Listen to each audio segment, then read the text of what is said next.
रामकृष्ण हरी पंढरपूर कॉरिडॉरच्या संबंधाने आतापर्यंत फक्त दडपशाही चालू आहे, विश्वासात घ्यायचं काही नावही नाही।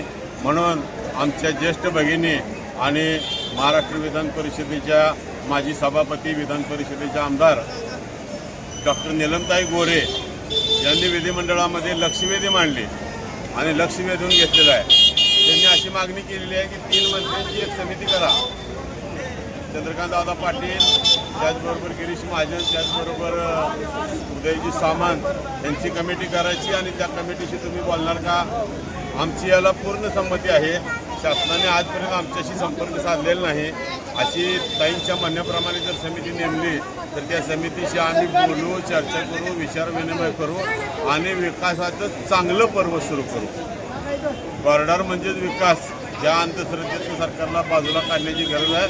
सरकार आम्हाला आजपर्यंत बोललेलं नाही, ती या निमित्तानं अशी आशा निर्माण झाली आहे। म्हणून आज आम्ही नीलमताई गोरे यांचं, आमचे ज्येष्ठ भगिनी ताईंचा आम्ही आभार मानतो। कालचा जो आराखडा सादर केलेला आहे त्यामध्ये काही नाही। पूर्वी जे सांगितलेले वर्ष झालं तेच सांगतात। इतक्या लोकांनी बंडावून सोडलेला प्रश्न विचारून अधिकाऱ्यांना काही उत्तर देता आलं नाही। खरं तर मुख्य म्हणजे कॉरिडॉरचा आराखडा हा सर्वप्रथम जे बाधित नागरिक आहेत त्यांना दाखवायला पाहिजे।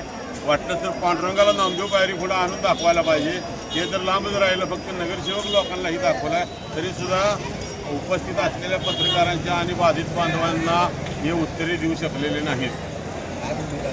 यानंतर आमची आत्तापर्यंतची जशी आंदोलनं झाली याहीपेक्षा वेगळ्या प्रमाणात आणि कठोर आंदोलनं या ठिकाणी होणार आहेत की ज्याची कल्पनासुद्धा करता येणार नाही। आत्तापर्यंत आम्ही संपूर्ण लोकशाही मार्गाने चाललेलो आहे, इथून पुढे लोकशाही मार्गाने चालणार आहे। परंतु शासनाला सत्याचा विपर्यास केल्याचं काय फळ मिळतं हे दिसून येईल, अशा पद्धतीचे आंदोलन होते।